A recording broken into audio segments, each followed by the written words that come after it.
Right, we are going to be showing everybody today how to set up our Cook Medical Bakri postpartum balloon. This is the rapid IV set, so it is a closed system, which you'll see in just a second, and we're going to go ahead and show you how to set it up. So you're going to open your box. This does not have to be done sterilely. The nurse can use regular gloves. Alright, so we're going to open the packaging. You can open it from the very top, kind of pull all the way down, and so now everything inside is sterile. The nurse will go ahead and grab the top tray out. There's a little indentation in the side right there. Perfect. And then there's two tabs that hold the IV set tubing in place. So you can go ahead and flip those two tabs. And this is going to be what you're going to hook up to your 500 ml bag of normal saline that you can find in the postpartum hemorrhage cart. The max indwell is 500, so if we use the 500 cc bag, then we will make sure that we do not overinflate the balloon. The physician, sterilely, will grab the Bakri piece out, and now the nurse can utilize the rest of the stuff inside.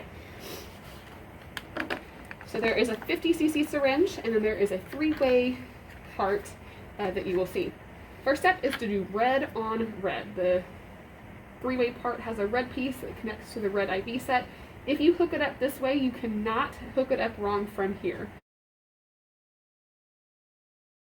We want to use the 500 cc bag just because we want to make sure that since our max amount of fluid in the Bakri is 500, we don't want to go over that. So using the 500 cc bag will help alleviate that. So we can go ahead and spike it, hang it on an IV pole, and then we want to get the air out. So you can do that with a syringe if you wish.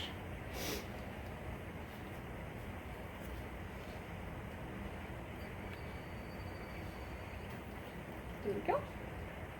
Okay. You can just connect it just like that, and then push all the air out. Alright, so the physician will hand the nurse the part of the Bakri.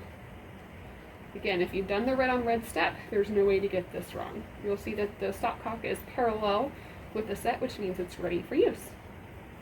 Alright, so the nurse, the syringes come in 50 cc syringes now. I know in the past we've had 60 cc syringes. Now it's 50, so it's easier to keep track of and monitor as you're indwelling. So go ahead and we're going to pull one syringe, and then the nurse is going to call out each amount that she puts in cumulatively, so the whole team at the bedside knows exactly how much we have in the Bakri at a given time. So 50 cc's going in. One of the best parts about the system is it's a closed system. So you do not have to pull, remove the syringe or touch anything in the set until you're completely done. As you can see right now, we're going to go ahead and pull out our next 50. This is a one-way valve, so we're not actually pulling it from the Bakri, we'll be pulling it from the bag of fluid. So it is a closed system, pull and push, and you don't have to touch anything until the correct amount noted by the physician is in. So 50 more, 100 total. So what I've seen on average, if it's a primate, we're going to put about 350-ish. If you have a grand multip or a mom that's had multiples, her uterus is going to be a little bit bigger, so the physician might have to put more fluid in the Bakri balloon. Let's go ahead and put one more, and then we'll call that 350-ish. Alright, so again, red on red, one-way valve. You don't have to touch anything, it's a closed system. Pull and push.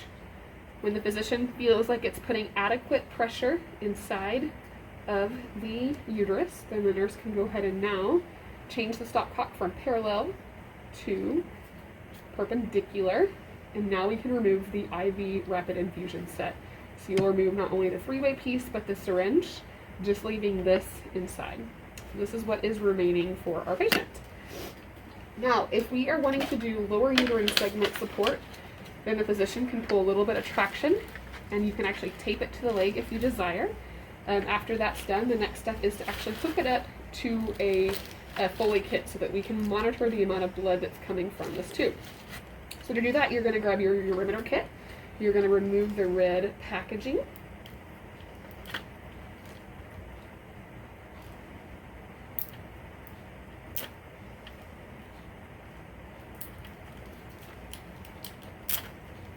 Just like that. And then you can remove the actual Foley part of the kit. And then you're going to hook it up to the urimeter just like that. Now, any patient that has a Bakri, we also want to go ahead and put a Foley catheter in, so we can also monitor not only the blood output, but we want to monitor the urine output as well. Once the Bakri has been in place for 24 hours, which is the max indwell time of our Bakri balloon, we can take it out one of two ways. The first way, if the physician requests that we remove a certain amount per hour leading up to the 24 hours. So if the physician asks to remove 50 cc's every hour leading up to the time where it is removed, we can do it this way. So we're going to remove our Foley. We're going to grab our syringe, and we're going to hook it back up to our port. So again, this is locked because it's perpendicular, so we're going to change that back to be parallel, which is open. And we can remove 50 cc's at a time. So every hour on the hour, you might come in and remove 50 cc's. Remember, the physician needs to be present when it's completely removed.